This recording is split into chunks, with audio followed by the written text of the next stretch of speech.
नमस्कार मंडळी, परत एका नवीन रेसिपी सोबत डिंपल्स किचन मध्ये तुमचे मनापासून स्वागत आहे।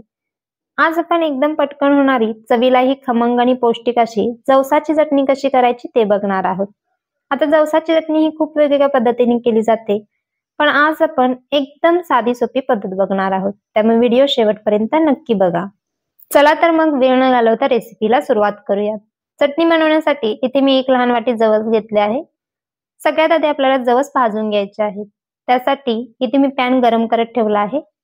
पॅन हलकासा गरम झाला की यात जवस घालून मंद आचेवर भाजून घ्यायचे आहे। कोणत्याही प्रकारच्या चटण्या करताना चटणीसाठी वापरणारे जिन्नस मंद गॅसवर एकदम खमंग भाजले की त्या चटण्या जास्त दिवस टिकतात। त्यामुळे सगळे जिन्नस मंद गॅसवर चांगले खमंग भाजायचे।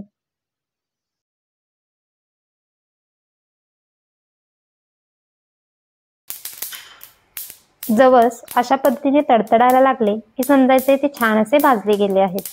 आता हे गार होण्यासाठी दुसऱ्या प्लेटमध्ये काढून ठेव।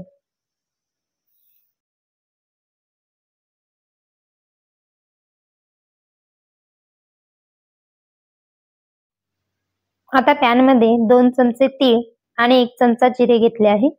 आता हे दोन्हीही मंद आचेवर 1 मिनिटभरासाठी भाजून घ्यायचे आहे।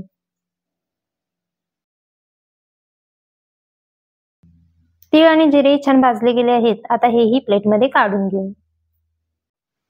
इथे मी जवस आणि इतर जिन्नस गार झाल्यानंतर मिक्सरच्या भांड्यात काढून घेतले आहेत। आता यामध्ये 7 लसूण पाकळ्या, अर्धा चमचा लाल तिखट, हे लाल तिखट जास्त तिखटवाले आहे त्यामुळे अर्धा चमचा घातले आहे। तुम्हाला जास्त तिखट हवे असेल तर थोडे जास्त लाल तिखट तुम्ही इथं घालू शकता। त्यासोबत चवीनुसार मीठ घालून सगळे मिक्सरला व्यवस्थित बारीक करून घ्यायचे आहे। अशा प्रकारे पौष्टिक अशी जवसाची चटणी तयार आहे। अशाच वेगवेगळ्या चटणींचे प्रकार ऑलरेडी मी चॅनेलवर शेअर केले आहेत, त्यांचीही लिंक मी डिस्क्रिप्शन बॉक्समध्ये देते, त्याही बघा आणि नक्की करून बघा। पुन्हा भेटू परत एका नवीन रेसिपी सोबत। त्याआधी चॅनेलवर नवीन असाल तर चॅनेलला सबस्क्राईब करायला विसरू नका आणि रेसिपी आवडल्यास नेहमीप्रमाणे लाईक आणि शेअरही करा।